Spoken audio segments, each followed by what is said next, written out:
We're in Leicester tonight, and welcome to Question Time.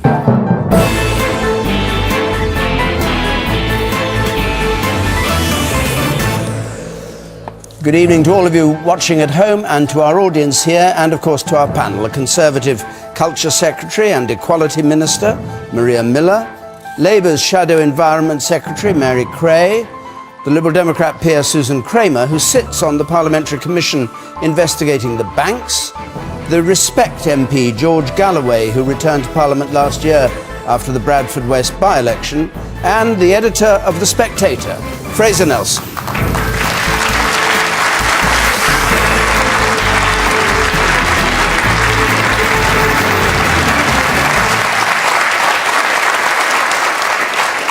Well, I'm not sure our first question will come as an amazing surprise to everybody. It's from Nadine Lines, please. Nadine Lines. Who is to blame for the horse meat scandal? Is it profit-driven supermarkets, incompetent food industry regulators, or consumers demanding ever cheaper food? So we've got three options: profit-driven supermarkets, incompetent regulators, or consumers wanting cheaper food. Mary Creagh. Well, I think it has to be... I'm not going to blame people on very low incomes for wanting to buy meat products for their families to feed them that are good value. So I'm certainly not going to blame consumers for wanting a good deal when everybody is really feeling the squeeze from wages stagnating and prices going up. But I do think there is an issue about what is happening to the food system. I think there's an issue about criminal systematic adulteration of the food system, which we now know spreads across Europe. And I think that the processors have been too quick to look for very cheap meat, and the supermarkets have also perhaps pressed them down on prices and not conducted some of the testing that they could have done to get ahead of what is now a very widespread problem. I mean, it seems to get, by the minute, more and more stories come out, more and more supermarkets withdraw stuff.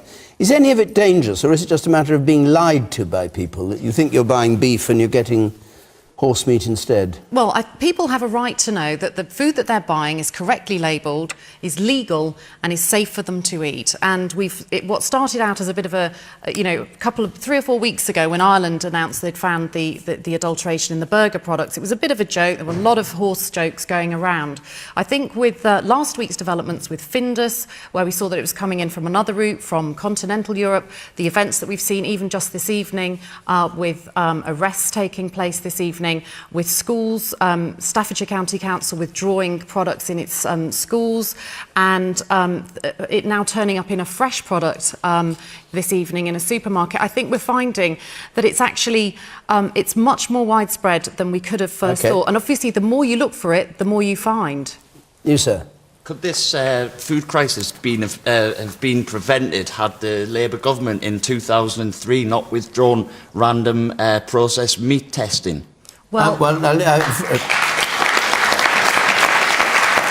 Nelson. I'm rather waiting for Mary's answer on that. Yes, well, you'll get it in a moment, but she's had two answers already. Well, it's certainly true that the Food Standards Agency was Labour's creation, and at the time the Conservatives were saying, look, these guys are not going to be able to keep a proper check on the supermarkets. But I don't think you can blame either Labour or the government for this. This is the problem simply of the food companies. I would lay the blame squarely at the door of Findus. I mean, we've been amazed by the length of a supply chain, a Swedish company using sort of Cypriot, Dutch, French, Luxembourg, all these companies. And in a way, it's not surprising that a scamster would try to insert some fraudulent product into that supply chain. But who's responsible for making sure? I think it's the company, and I think the company should be punished. See, for the last 10 years, we're not sure what meat we've been eating. And what I'm really annoyed about is the fact that that's happened. For the last 10 years, we do not know. Now we're being told that it's just horse meat, it's safe. How do we know that? Okay. We do not know how this meat's been transported, processed or stored. Okay. George Galloway. But the back end of the pantomime horse has to be government. We don't elect Findus, we don't elect food companies, we elect government to protect us. And the reality is that not only, as you put it, did the Labour government abandon random testing of processed foods, but the Tories have cut 700 food standards officers. Now, what kind of false economy is that? What's the cost to the country as a whole? And they say, they throw their hands up and say, we didn't know what was going into the food. Well, if they didn't know horse was going into the food, what else is going into the food that they don't know about? That's the point. That's the point. And so the answer to the question, David, is the responsibility lies with profiteering food companies, yes, but the people who are supposed to regulate the activities of business in this country are the elected politicians, and they're just not even at the starting gate on that. Okay, well, we've got two. We've got the former Labour and the current Tory. Let's come to the Tories first. Have you cut 700? Was that the figure you gave? Food Yes, officers? 700. I think what the Chief Executive of the FSA has made very clear that she has exactly the right resources that she needs. Well, she would say that. You're paying her a big salary to say that. And we're still undertaking... You sacked 700 officers. Yes or no? And we're still undertaking 90,000 tests a year. And I think that's important. But what we mustn't do here is get away from the fact that there has been potentially a mass European-wide fraud going on. And I think as things unfold, we can see that certainly when it comes to the great British public being able to go out and buy food on our shelves and know what they're buying, yes, there has been, I think, some enormous problems in people's But is the Food purchasing things which Standards may not be what they Agency expected them to be. responsible for making sure that if you buy a cut of meat or you buy a hamburger which says it's beef, it is beef and not beef plus pork or beef plus horse? Is that the job of the FSA? What the FSA is there to do is to make sure that we do have good standards, but it can't No, but is it responsible for the content? But what it can't account for is the fact that there has been potentially a mass fraud on a European scale here. And I think we have to take that into account. Why and can't when it comes account for that if it's doing its job? When it comes to looking at who is culpable here, I think we have to say that those individual companies that are putting products on our shelves, labelling them as beef, and they're not being beef, then the responsibility really has to lie at the manufacturer. And so George is wrong to say government should be able to do anything about it? I think that the first and prime responsibility really has to be with the manufacturers, because all of us who go into our supermarkets expect the products on our shelves to be what is on the label. OK, no, hold on. You've had your say. The woman up there, sorry. The woman up there on the left, on the gangway, yes. I think at the end of the day, the supermarkets don't much care where their products come from, as long as they get it for the right price and can make a lot of profit on it. And that's the issue at the end of the day. It's just profit. It's getting things as cheap as possible. And it's a shame, really, that we can't go back to using local independent stores that source their products locally. I appreciate the supermarkets for people that are on a really tight income are the answer, but we really need to get back to supporting our own local independent stores that can help us to know what we're eating. OK. Thank you. Hold on. Susan Kramer, I'll come back to you about Labour's role, but Susan Kramer, what do you think? Well, I strongly agree with the lady who just talked about local food. Look, this is fraud. It's got to be prosecuted. It's got to be hit hard. And I hope people end up in handcuffs and in jail as a consequence of this. But I am worried about the length of the food chain. I mean, this starts out in Romania. It goes to France. It goes to Holland. It's sweet. I don't know that any regulator, no matter how staffed they are and how good and strong they are, can really keep a grip on a food chain that is this long and this complex. And I hope that when we come out of this, there is some review of the sort of length of the food chain and whether or not we can shorten this and build much more, focused and intense traceability throughout the whole system.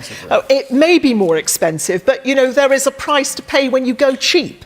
And that price is that you create an opportunity for bad people, and unfortunately there are bad people, to come in and exploit the system. And do you make it easier for them by abolishing 700 Food Standard Agency officers, or do you make it harder? The sad part is you could probably have the 700, and I've no idea what different things they were doing.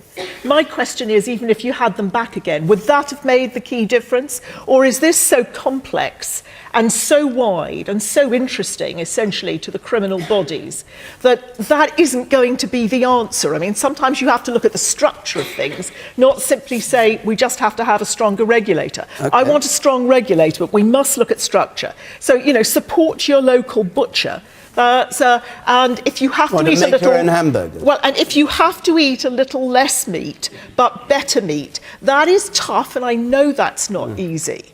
But Okay. there are other benefits All right. that come with it. Well, everybody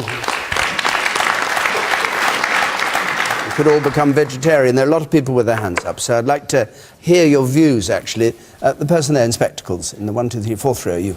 Yeah, I've got 2 young children, and they're even asking me now what is safe to eat. They're looking on the news as well, and it's not just the beef burgers, it's the chicken that's coming out with the chicken nuggets and everything, and it is very worrying. And, you know, myself, and you think, well, who can you trust, you know, what can you trust to eat? What do you say to them, and do you go on feeding them? Oh, well, obviously I feed them. No, yeah, of course you feed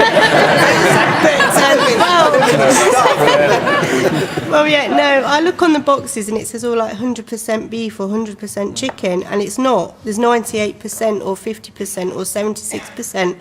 So it's like, what are you actually eating that's, you know, it's packed with all these different ingredients. Okay. What can you trust? And the man in the middle, bang in the middle there, up there in ESU. This horse meat scandal's been going on for almost a month now, and we're still no closer to finding out where it actually comes from or how many products are affected. Why is the government being so slow to act on this? And in regards to the lady's comment before about how it's travelling from Romania to France to Sweden, so it's too big, that's a bit of a cop-out answer. Saying, well, this task was too big, so we're not going to take it on, isn't right. All If right. the task is too big, you need to take it on. The panel listening carefully to this, but we'll hear from 1 or 2 other people. You, sir, the man in the blue and white striped shirt, yes. I think the Food Standard Agency is in the same situation the financial services was in 4 years ago. I think the government hasn't got any hold of what's going on, and I think we're just being run by a bunch of Eton grads who don't know how to run a country. Okay. The man in the bright blue with silver on, you there, sir. I think what the problem is the government is it's not putting enough funds into the study of where the meat comes from. I mean, this horse meat, you know, horses get given this drug called, what is it, phenylbutane? Something, yeah. Now, that's obviously hazardous to humans, so surely that should be a red light for the government saying, hang on, why aren't we really being stringent with this and protecting people's lives? I mean, we can't really buy meat if everyone's going to start becoming ill, because A, people are going to lose faith in the producers, supermarkets, the government, and there'd just be a total collapse. Okay, Mary Creagh, do you think it's as dangerous as that, Butte? Because somebody was on television saying you'd have to eat 500 hamburgers a day to get even a trace of this Butte. That's presumably in adults, but obviously the dose for children would be a lot lower. So you're alarmed by it, are you? No, no, what I say is that I raised the issue of Butte-contaminated horses being slaughtered in the UK with ministers on the floor of the House of Commons exactly 3 weeks ago.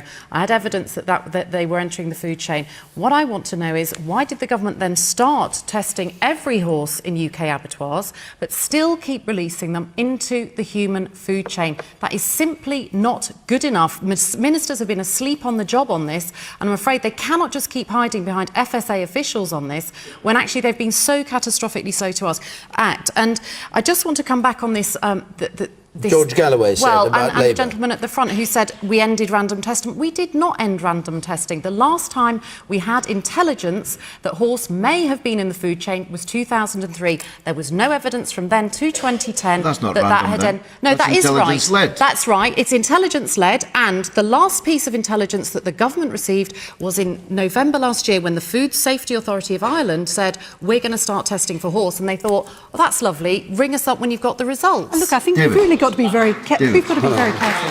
That's intelligence that So you've been attacked for being dozy on the job. Okay, I think we've got to be really careful here.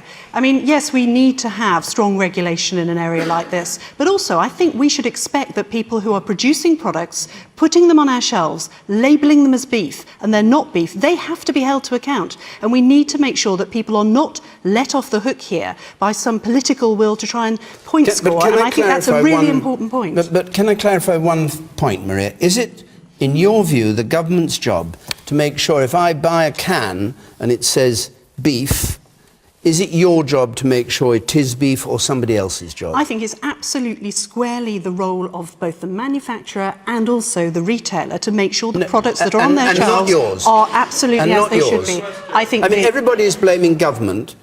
both governments for not checking that that's beef. The government has got a role to check that, but the primary responsibility You have got a role. has to the primary responsibility when you're dealing with a mass fraud on a pan-European scale this way, as already been said. You say the government has a role, but I'd like to know what the role is, and whether you've been fulfilling it. George Galloway. They're faffing around in this debate. The Liberal Democrats and the Tories want to blame it on criminals.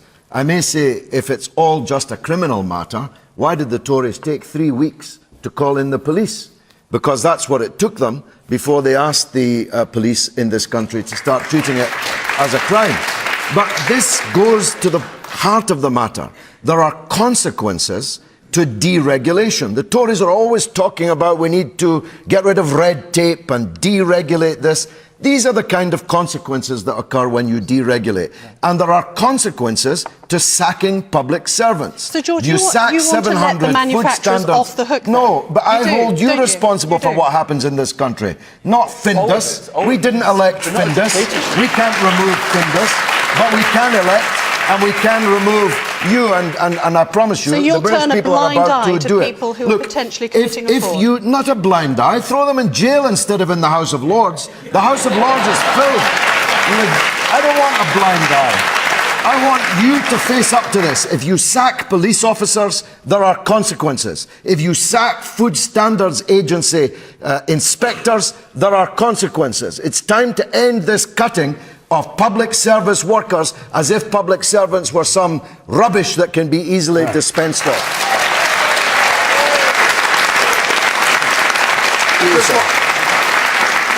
Just like to point out that in 2008, when the banks collapsed all over the entire world, we blamed Gordon Brown and Alistair Campbell, at least the Tory government, the Tory people did. Now that the entire country's food processing is into problem, we need to blame David Cameron and George Osborne. It buck stops with them. Fraser Nelson? Food labelling is a competence of the European Union, actually. We don't even have any control over it anymore. What happens in Brussels. The crime that happened in France. And the thing is, George, if your 700 food inspectors would come, you could have 7,000 of them. They would never be able to probe every freezer in every supermarket. And because we have millions of lines of food in this country. 700 less?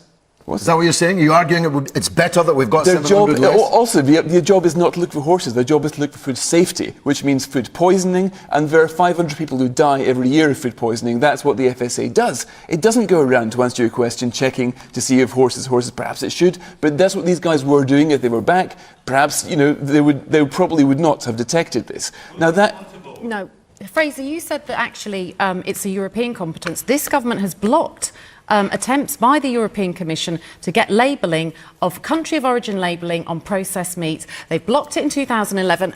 Owen Paterson went to Europe yesterday, came back and said, I want this labelling in by December the 31st. Suddenly he's had a sort of Damascene conversion to European regulation. The Eurosceptic suddenly wants more of it. It's been quite an extraordinary week in Parliament where we've had Bill Cash and Christopher Chope, the arch Eurosceptic, suddenly saying, European Commission has got to get on and do something about this. Well, that's because we don't have the power to do it anymore in our own country. Myth, but to cover up the fact that the Food Standards Agency, when it was set up by Labour, was a world leader in the whole area and it was independent from government. And did it work well, given the results? It worked well, and this government, when it came in, removed nutritional labelling to health, it removed compositional labelling, what is in the product, over to DEFRA. It's DEFRA ministers that are responsible for the labelling of your food.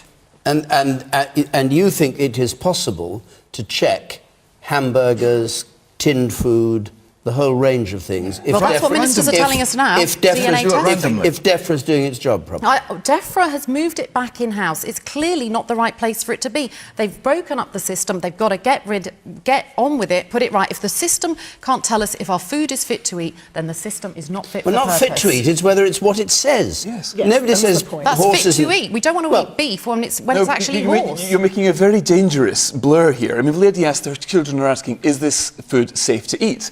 Now, to listen to the Labour Party over the last few days, you get the impression there was some public health hazard, and there isn't. It simply isn't the... Horses... Because horses are actually fine. I mean, the Spectator, we've got a guide about what to drink with horse meat this week's magazine. I mean, it's... If it's coming in from criminals, then I doubt very much whether they followed proper food hygiene standards on the way in. Let's just quote the Chief Medical Officer. I don't know whether the Chief Medical Officer, whether you trust what she says, but she says a person would have to eat 500 to 600, 100% horse meat burgers, just think of this, a day to get close to consuming a human's daily dose of bute. Who knows? The woman up there, the blonde lady on the right, yes. What we haven't mentioned is actually who is eating these products. It is the poor, the people on low incomes, those that have been made unemployed by the government, people whose benefits are going to get squeezed because of bedroom tax, council tax changes and so on. These are the people that are buying the value products. It's the poor that are being defrauded, both by the way that the government is treating them and scapegoating them, and by now these alleged criminal gangs which are making their money out of other people's poverty. A lot of people are having to go to food banks because they can't actually afford to buy the food that they choose. So those that can buy their food are buying the lowest things because that's all they can afford, and they're the ones being conned. Okay.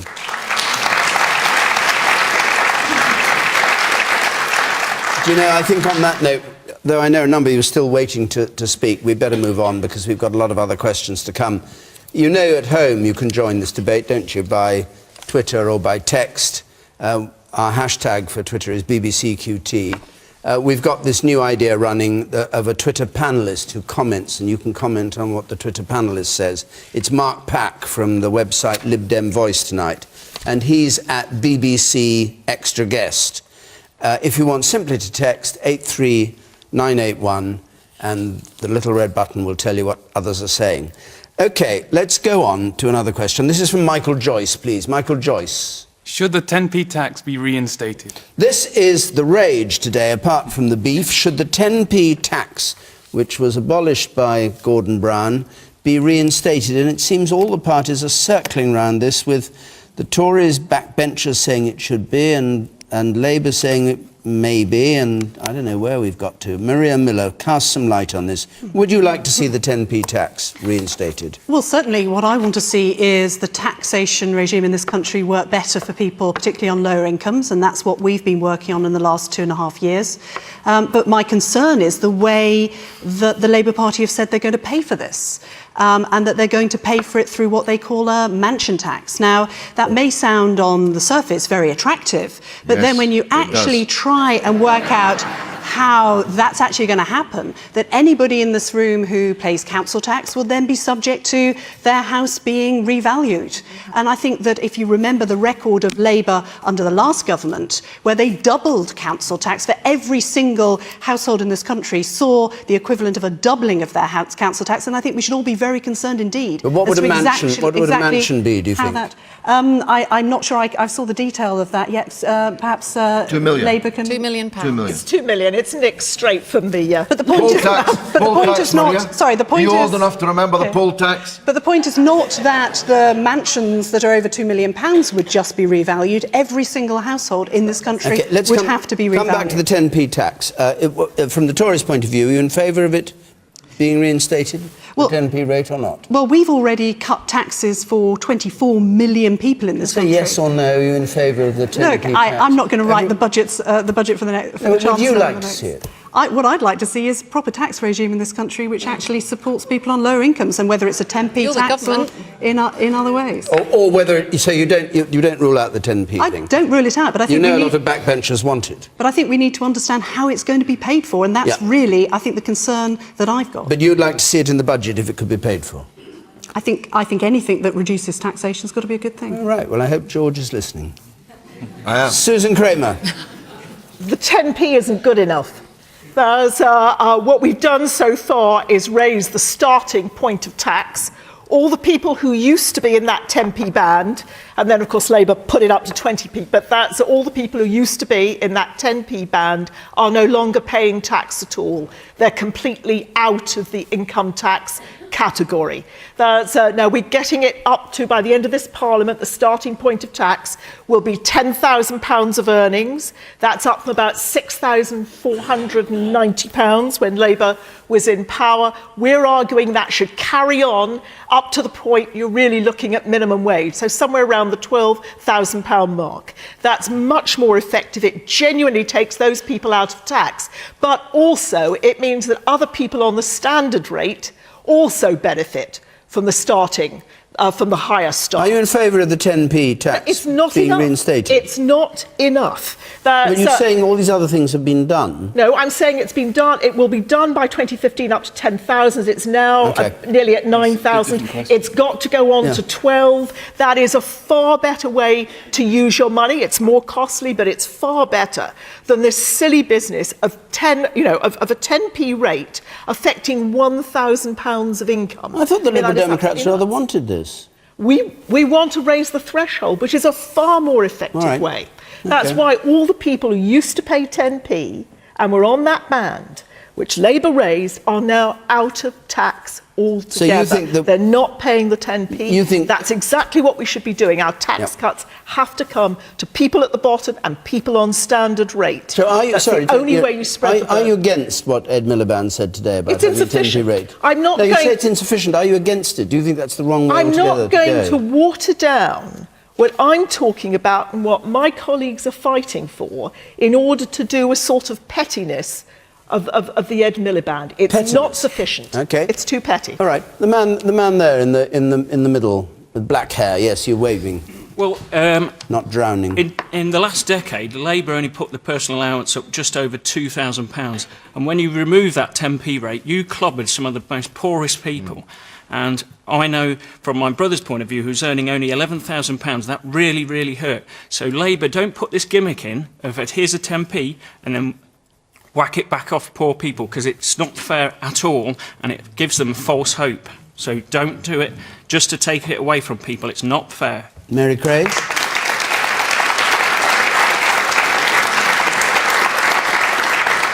Well, in response to your point, what we're saying today is, yes, removing that 10p tax band was a mistake. And here's what we plan to do at the next election to put it right. We're clear that we've had some very difficult economic news. The Bank of England talking about living standards being squeezed over the next 3 or 4 years. We know that the economy is flatlining. We know that the economy shrank over the last 3 months. So it's absolutely imperative that we have a recovery that is led from the bottom upwards, not from the top downwards, which is what this government is doing. And Susan's colleagues voted in Parliament to give a tax cut for people earning over £1 million a year. They're going to be getting a £100,000 tax cut this year. We don't think that's the right way. We don't want to see trickle-down economics. What we want to see is bottom-up recovery, and that's what this country needs. But in 10 years, though, you only put the personal allowance up £2,000. That's not good enough.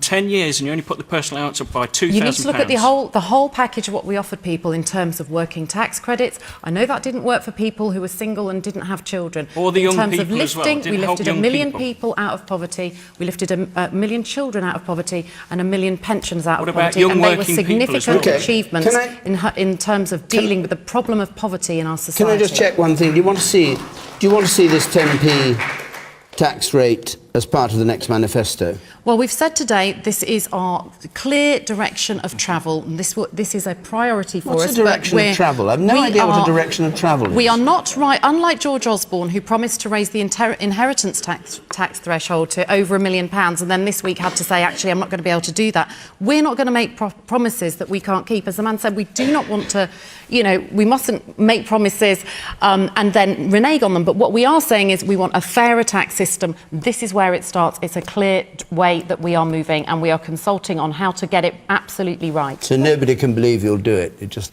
talk about it. It's not even in their manifesto. That's not the case. We want to see this happening. Ed Miliband and Ed Ball said, well, it's not going to be in the manifesto. So what is today all about? It's not a manifesto promise. Well, We're 2 years away from the election. Absolute It wouldn't be sensible. It wouldn't be sensible for us You've to given write people false hope. George Galloway. Well, I thought that it was a promise. I must have been driving up the M1 when this reneging on it occurred, and I was about to congratulate Mr. Miliband on finding some real Labour guts for a change. To say that a situation where some people live in £2 million mansions, and if they earn £1 million a year or more, they're getting a £100,000 tax cut, is the Tory Liberal way.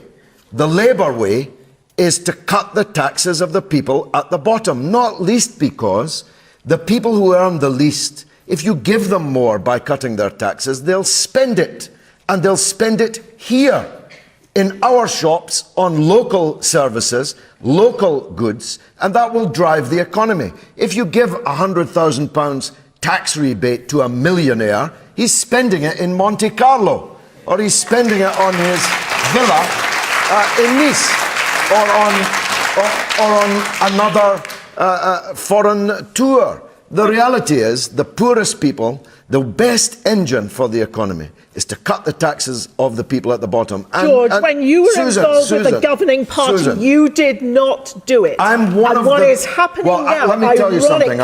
Ironically, thanks for the reminder. I'm one of the very few people who told Gordon Goldfinger Brown, the man that sold off all our gold at the bottom of the market, I'm one of the people who told them that scrapping the 10p tax rate was a grave mistake, one which has been acknowledged by Balls and Miliband today. OK. The man up there in the second, very, very far back there. Yes, you. My question to the panel yes. is, what is the government doing about tax evasion in this country? Doing about tax evasion? Well, it's slightly a different point. Anyway, Fraser Nelson. The important thing about the 10p tax is that there's even less to it than meets the eye. Ed Balls was asked today, what will it mean for the actual worker, you know? And he was saying, well, £2 a week. But when you look at it, after you actually withdraw the benefits and the working tax credits, it works out at 66 pence a week. Now that is what they call a promise, except it's not even a promise. Even that has been reneged upon. And I really think the low paid in this country deserve a lot better than these pitiful suggestions and overtures that on closer inspection just collapse. Now, one of the things, I think the best thing this coalition government has done is actually cut tax for the poor by lifting people out of tax altogether. I mean, George talks about it being a Labour mission. The great irony is that it's the Tories and the Lib Dems who have done it.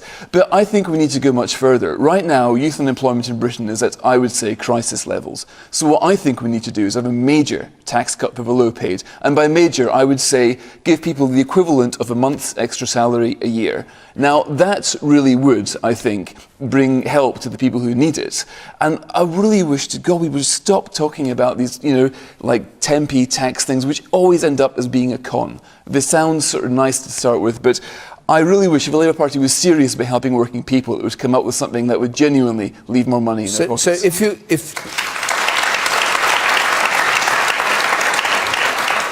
just briefly, because then we'll keep a similar point, but how would you pay for that 1 month? Well, there's many ways you could do it. I still think there's a lot of waste in government, for example. I wouldn't be against actually borrowing more money to pay for that too. But right now, I don't think we've got the option of not cutting taxes because the current system is failing. The government is heading for economic failure and probably political failure. So you'd increase the deficit, so you're a Keynesian, really? Well, this is basic kind of economics, really. I mean, really? They did this in Sweden. Why don't they do it if it's basic economics? A good question.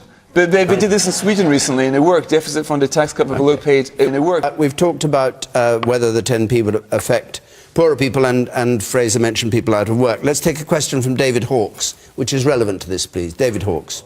Should people on benefits be made to work somewhere like Poundland to justify receiving their money? This is the interesting case this week of Kat Riley, who complained that she'd been forced to work at Poundland, or told she would have to work at Poundland, or she would lose her benefits. And she took it to court, and the court decided, well, they decided something rather odd, actually, which was perfectly all right to tell people to go to Poundland, but that they hadn't got the procedure right. That's as far as I can understand it. George Galloway. Well, I want to beatify Kate Riley. I think that she has done Britain a great service by taking this case, and the court, by its decision, has done so too. This is a young woman who had a voluntary job, unpaid, in a museum, who was forced by Ian Duncan Smith to take a job in Poundland. That's what we've become, Poundland, where people are frog-marched into working in Poundland and told that they're actually doing a job. We are deporting people from Camden, from Newham, to the north of the country. We are cutting public expenditure on a massive scale. We're introducing a bedroom tax, which I warn you now in case I don't get a chance later, this is David Cameron's poll tax, the bedroom tax. This is Britain today. A land where you go into a cheap chicken shop and you get horse, where the only economy in many of our northern cities is poundland, and where the Tory answer is to force people into working in these dodgy places for pitiful wages rather than a real economy, the one that we need to build. Maria Miller. I'm not sure I really accept the way that George is talking down the really important role that work experience can have in many people's lives. I mean, actually, the facts in here... Poundland. The facts... OK, the facts, because we can't let facts get in the way of a good story, the facts are actually, the court said that the government was quite right to use things like work experience to give people the opportunity to get into jobs. And let's remember, these are people who are on job seekers allowance, they're not people who are being unpaid. And it gave them the sort of experience which might get them their next job. Surely we should be applauding organisations that do that and give young people in this country the opportunity to get the skills to get ahead. I just don't think it's right to be writing people off to a lifetime on benefits. Let's give them the opportunity to get ahead. In a museum, you put her into Poundland, for God's sake. Look, I mean, let's be clear here. What all the court said was that there was a technical issue around the government's policy, but the main thrust of the policy was perfectly acceptable, and I think that's something that's important, and I think we should be, again, applauding those employers that go out of their way to give young people in this country a chance. OK. You, sir.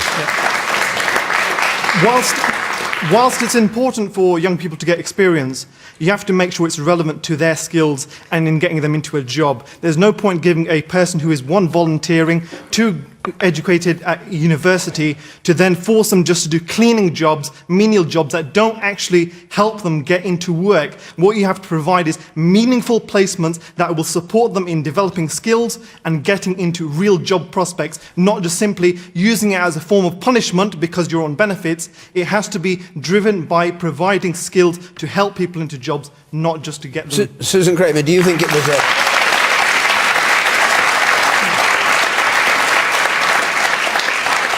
Was Cat Riley suffering a form of punishment, in your view?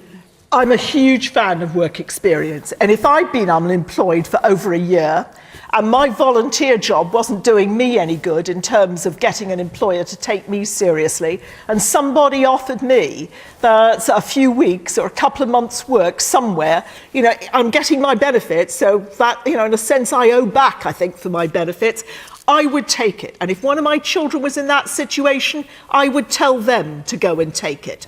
Because when you're actually in a job, even if it's in that kind of setup, everyone knows it's far easier to then get another job.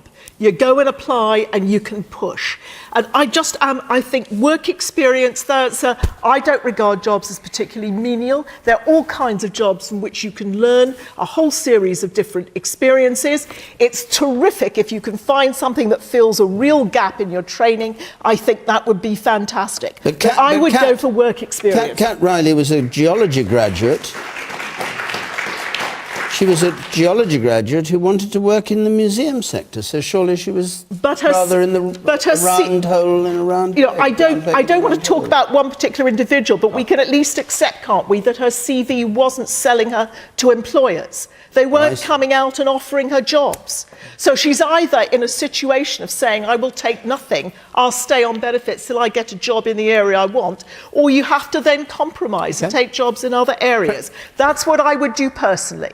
You know, I will take any job rather than be unemployed, and I give exactly the same message to my children. And from there you build up, and hopefully you find the job that's in your field. Okay. But I don't have a problem with work experience. I think we ought to really respect it. Thank you, Susan. The man in the spectacles. I think the problem is, and why this girl was probably so angry, is that another big failing of the Lib Dems, the rise in tuition fees and things like that, increasingly people aren't going to put up with this kind of thing. Well, she wouldn't be paying under the Lib Dem system. She wouldn't be paying fees up front. She wouldn't be paying her loan back until she was earning £21,000, and she'd be learning it back at a lower rate than she did under Labour. So it's why not did you right. pledge the opposite then before the last general election? Why did you sign in blood that you would scrap tuition fees? We were wrong. I want to go to the back of the audience because there are not many people up there with hands up who've not had a chance at the moment. There's a woman in the second row from the back. Yes, you, madam. Yeah, you. Yeah, I was just going to say there are a lot of things wrong with the welfare state, but I'm glad it's there. I would rather have it there than it not be there. And I think that a lot of people who claim benefits have previously been in work and paid their stamp. It's not like they're getting something for nothing. Okay. And the man sits along there, you with spectacles on, sir. Yes. I understand that Ms Riley is now working in a supermarket, so it looks like perhaps that scheme was particularly effective in her case. Mary Creagh. Well, I think it comes back to the issue of competence, doesn't it? Because what we had, as you say, is a judgment that says there's nothing wrong with work experience, but the way the government made the regulations, means it was not legal. And the failure to explain to the young lady her right to refuse work, etc., means that the government laid itself wide open and had this very embarrassing court defeat. I started my working life in British Home Stores, and I did tights and I did lights for 2 years as a Saturday girl, and I don't think it was a paid job, and I learned an awful lot about customer service and about cleaning and about all sorts of things. So I'm not against work experience, but what we can't have is a work experience programme that isn't just for a few months. This can go on for 2 years, and people only go on it when they've been unemployed for 9 months. You cannot have people coming out after 2 years of work experience and 9 months on the dole with nothing to show for it. There's got to be training alongside it, and there's got to be some sort of training pathway and hope that there's going to be something better. We cannot just park people on work experience programmes and say, oh, something will turn up. Fraser Nelson. I think there's no doubt the government messed up this particular case. The court said that. But it's important to draw a distinction between that. I mean, the easier thing to do would be to write the welfare cheque and walk away. And I think that one of the great failures of the last Labour government is that that's what it did. It took the easy road to write the welfare cheque, walk away, and basically condemn millions of people to poverty. Now, a welfare state, you're right, it is worth something. It needs to be protected, it needs to work. But right now, it's creating the most expensive poverty in the world. That's what we're doing here. We are actually condemning people to live in these jobless, workless ghettos who will never be able to get back into the habit of work. And when the government tries to do better, it will get it wrong, as it did in this case, but I think, thank God it's trying, because the alternative, leaving these people, is something that we just can't afford to do anymore. Okay. And I'll take one more point from the person with the tinted spectacles in the third row from the back. I think part of our problem is in education, that we're not educating the people that society actually needs. There are a hell of a lot of people today who go to uni, as they call it, and get a degree, and then find they can't get a job that's suited to their intellectual level. And I don't think we're training enough creative and practical people for the creative, practical jobs, plumbers, gas fitters, people like that. Yeah. And I think this is part of the problem. You're absolutely right. We need to do much more on vocational and technical education in this country. And for too long, there's been a focus on the aspiration of 50% to university, and not enough for young people who have those creative talents. But we've also got a work programme, which you guys didn't work. We've also got a work programme. We now have 1 million people on apprenticeship schemes. We have a programme now, a work programme where you're more likely to get a job if you're not on it than if you are on it, Fraser. That is not a welfare system that's working. Now, we've got a good heated up audience here on politics, and we've got 4 politicians on the panel and a political commentator. So I want to go to the next question and widen this out a bit and ask you as politicians not just to list your policies, but to listen carefully to what the question says. Elliot Hill it comes from, please. Elliot Hill. With public scepticism towards MPs, similarities between the major parties and a decrease in party membership, is party politics dying? Is party politics dying? You start, Fraser Nelson. I think people talk a lot about apathy in Britain, about how people can't be bothered to vote anymore. But if you look at the amount of engagement in Britain, we're actually an incredibly passionate country when it comes to people go on marches, they attend protests. You get groups like 38 Degrees who did brilliant protests against the Taxpayers Alliance on fuel tax. People get passionate, but they're not very excited at the menu that they get on the polling day. A lot of people can't bring themselves to choose one of these parties who probably break their promise anyway if they go into coalition with somebody else. I don't think our politics in Britain is broken, but I do think that our party political system is broken. These guys try to copy each other too much. They don't follow through on what they say they would do. And I really do think that we need renewal of politics in this country, because the way things are going, really, turnout is going to go lower and lower and lower because people think, well, what's the point? You know, no matter who you vote for, the government still gets in. Maria Miller, the accusation is that political parties, not just the Conservatives, your party, but all political parties, don't follow through with what they say, and people have become cynical about it as a result. I simply don't agree with that. When I go into schools and colleges in my constituency and I hear the passion that young people have for issues like the environment, like climate change, I was talking recently to a group about the work of Amnesty International. I think there's an enormous passion amongst young people for political issues. I think the challenge for all of us at the moment is to make sure that we're communicating to that new generation, making sure that we're showing them the very different approaches that each of the parties take to these issues. And I do think there's this difference there. And I think that the real challenge for us at the moment is something completely new for our country, well, new really for the modern day, which is coalition government, and making sure that individuals know that, voters know that whilst you can work with a party on issues, there's still considerable differences between your parties on many of those issues that you may want to vote out with the general election. And I think that's an interesting challenge. But you think people are not sceptical towards MPs, as Elliot Hill suggests? I think, of course, there'll always be scepticism about people in power, but I think in terms of politics and the important role that politics has in the lives of all of us, and particularly young people, I don't see that. Too many similarities, Susan Kramer, between the major parties. You got involved in the coalition. You may be in another coalition, I suppose, after the next election. Well, we think coalition has a lot to offer, because when I talk to people, and they see the sort of, if you like, the time when party politics is the kind of clash at Prime Minister's questions, for example, they regard that as sort of entertainment, but actually they want people to work together. And I do think this sort of pressure, particularly when we're in a time of financial austerity with such economic difficulties, the notion of people having to come to work together, that there aren't instant answers, that it's the art of the possible, that you have to move things, particularly when you're trying to remedy the damage that's been done to an economy, essentially over a 20-year period, and you're trying to change all those fundamentals, get people to have skills, get small businesses started, get the banks functional again after all that they've done to themselves, and but get credit. You're going into politics now. In a sense, is party politics dying? Is the politics, the commitment to MPs, which is what the question is about? I think we're in a period where cooperation and consensus have a lot more to offer, and people are looking at that way.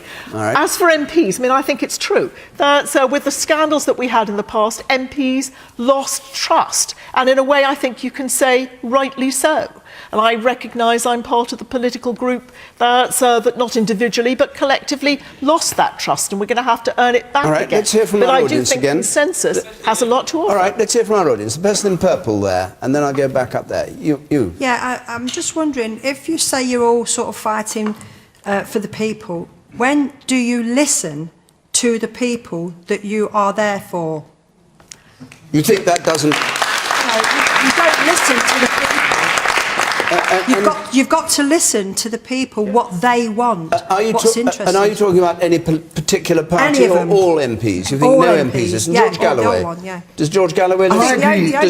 Does George listen to you? Well, I think the only people that's here for the party for the people is the Labour, because they actually listen to the people. George Galloway, what do you make of the main question? Well, I agree with Fraser Nelson, and that doesn't happen often.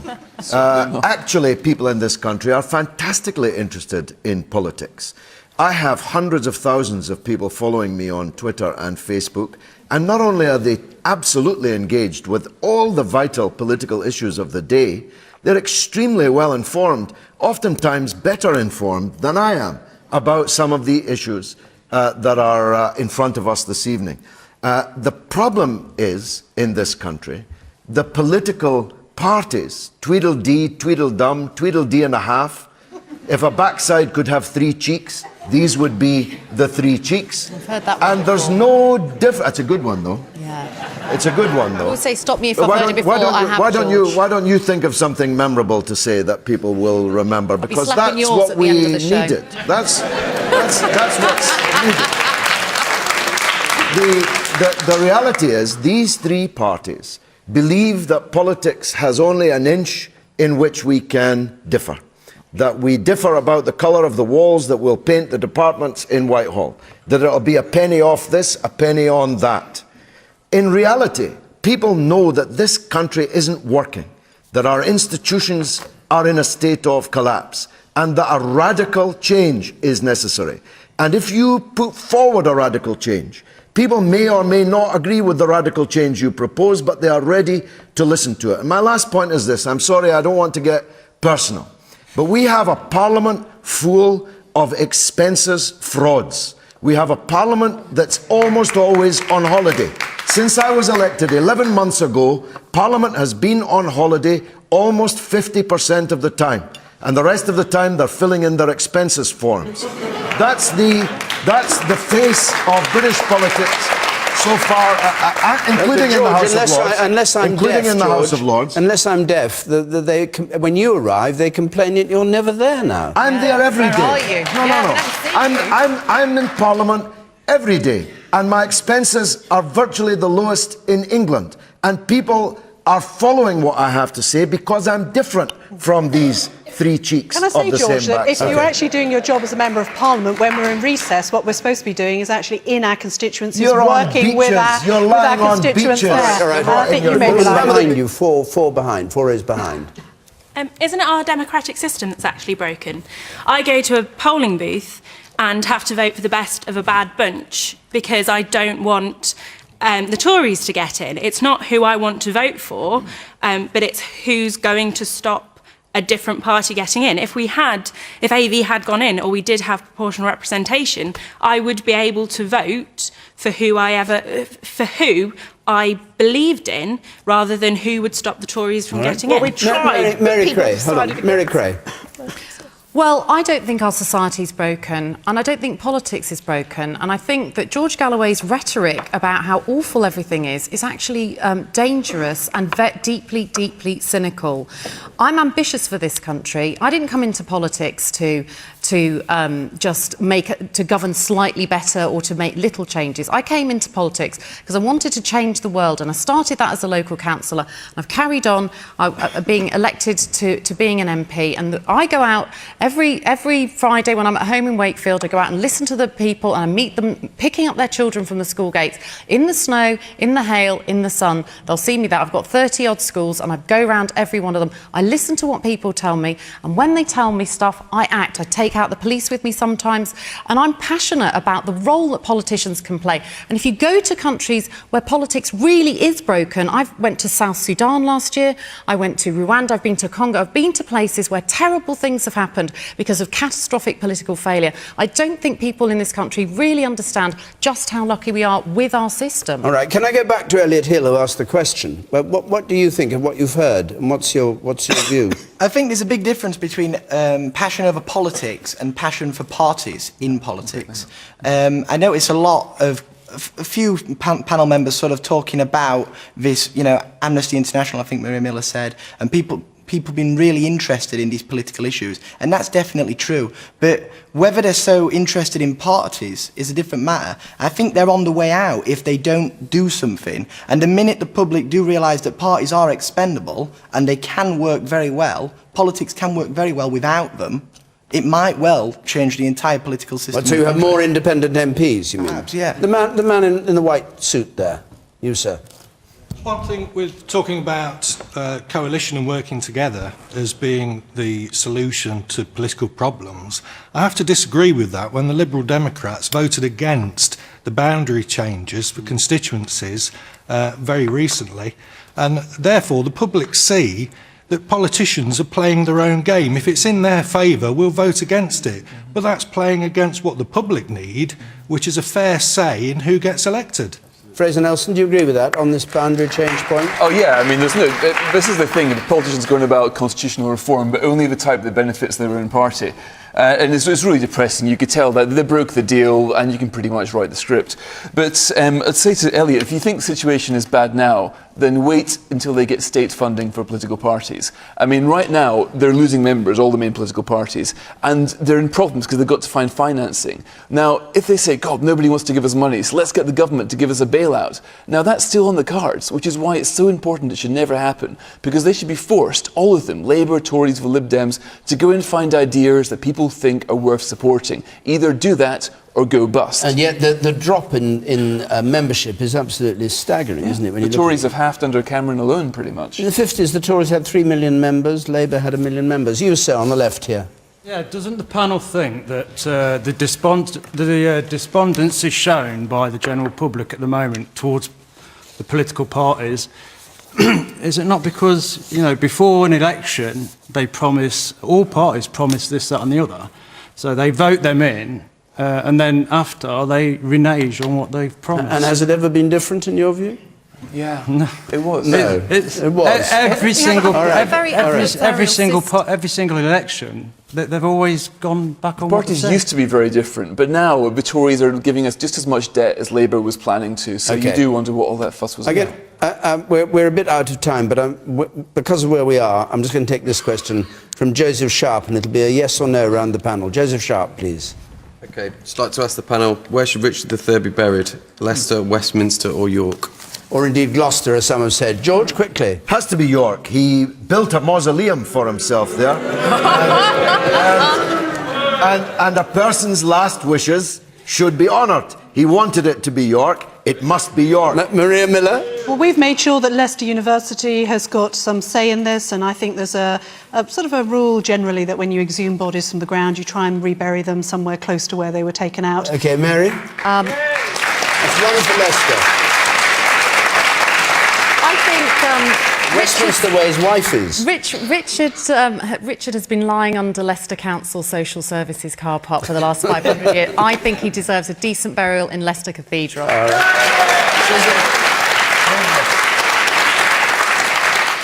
Finders keepers. I thought you were saying Findus for a moment. Well, not that bad. I think he should be buried with his wife, Anne Neville, who's buried in Westminster, but I know I'd certainly like to be, so I think if he were, alive, which obviously he's not, he buried her there, he'd probably want to be with her. Most people do. What, say Westminster Abbey? Yeah. OK, fine. That's it. I'm sorry. And, well, there's perfectly obvious where everybody here wants him buried. Our hour's up. We're going to be in St Paul's Cathedral. You mentioned St Paul's. St Paul's Cathedral, where Nelson is buried. Was buried in 3 different places. They kind of broke him up and scattered him. Yes, thank you. We've got to stop, Susan. I like dissection. Thank you. We're in St Paul's Cathedral next week. And in fact, it's the first time Question Time has come from St Paul's. Our panellists are going to include Vince Cable, Michael Heseltine and Diane Abbott. And the week after that, we're going to be at the site of the Hampshire by-election in Eastleigh.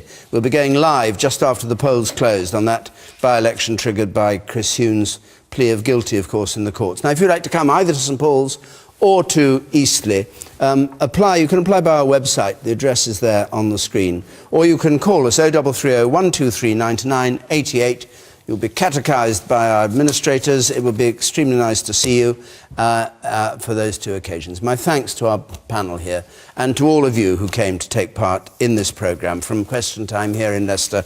Until next Thursday, good night.